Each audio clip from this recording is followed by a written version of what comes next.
We have important breaking immigration news to share today, and this is something that every green card holder living in the United States really needs to hear right now. The current administration has proposed a rule that would significantly raise the fees required to apply for U.S. citizenship. And when I say significantly, I mean it. We are talking about an increase of more than 80%. That is not a small update. That is not a minor adjustment to a form. That is a major financial obstacle being placed directly in front of millions of people who have worked hard, paid their taxes, followed the rules, and dreamed of the day they could finally become a United States citizen. And if that were not concerning enough, there is something else creating anxiety in immigrant communities right now. The fee waivers that many low-income people and families have relied on to make the process remotely affordable are also being removed. So not only are the fees increasing by more than 80%, but the safety net for people who truly cannot afford the current costs is also being taken away. This is a double burden, and it is affecting some of the most hard-working and vulnerable people in our communities the hardest. In this video, we are going to go through everything you need to know about this proposed rule.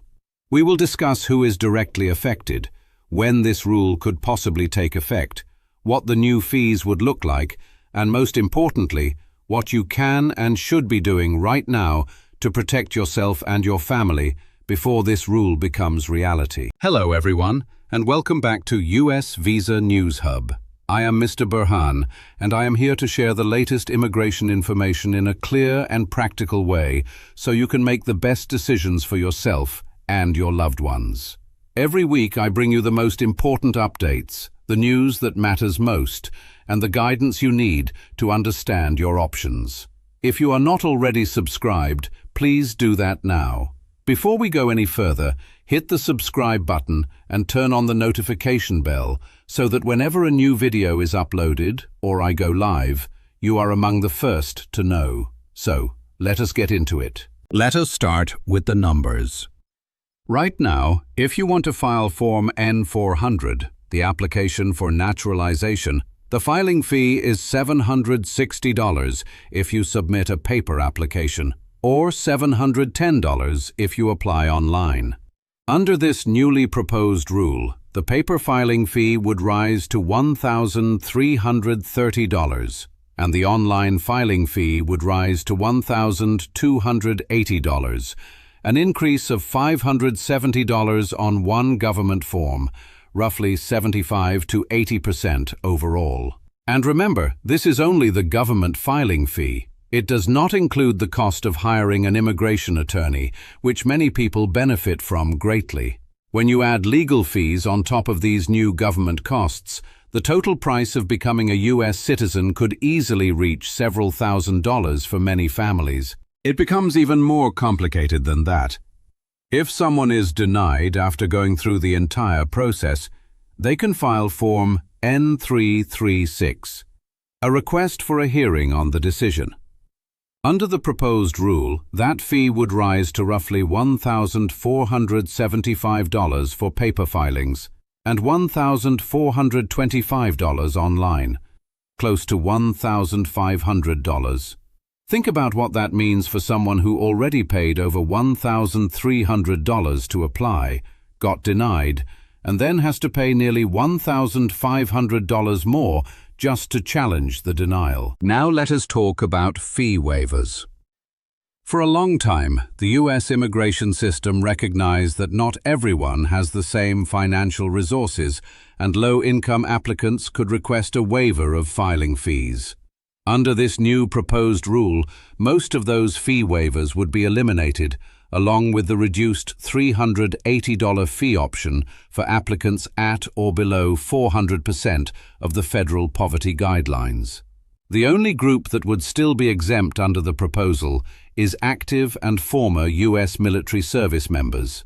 Everyone else, low-income families, elderly individuals, and working people barely getting by, would have to pay the full new fees on their own. This video is for informational purposes only and does not constitute legal advice. Please consult a licensed immigration attorney for guidance specific to your case. So why is this happening? DHS says USCIS is a fee-funded agency that does not receive a direct appropriation from Congress, and argues that expanded background checks, more detailed vetting, and denaturalization proceedings mean applicants should cover those added costs under a beneficiary pays principle.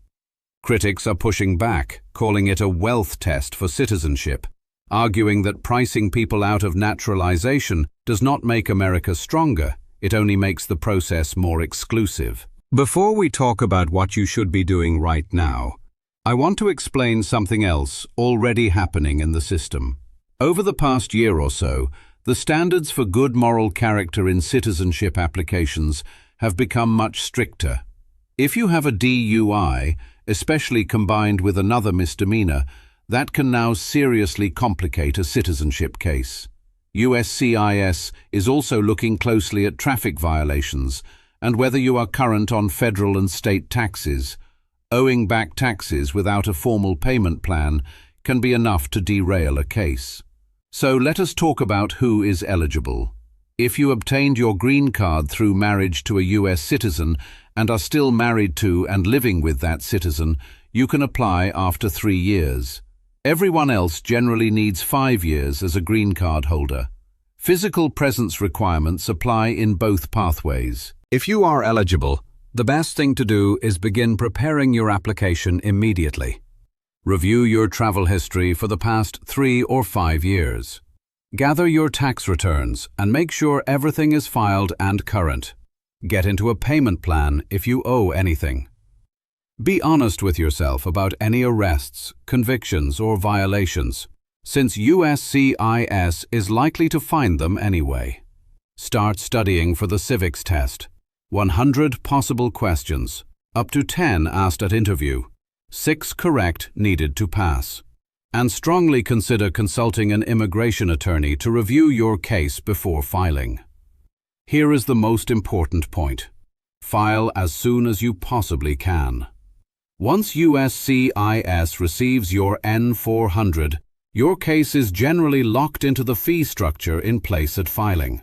So even if this new rule takes effect later this year or early next year, filing now protects you from the higher cost. I also want to address a common fear. People worried that something from years ago might disqualify them.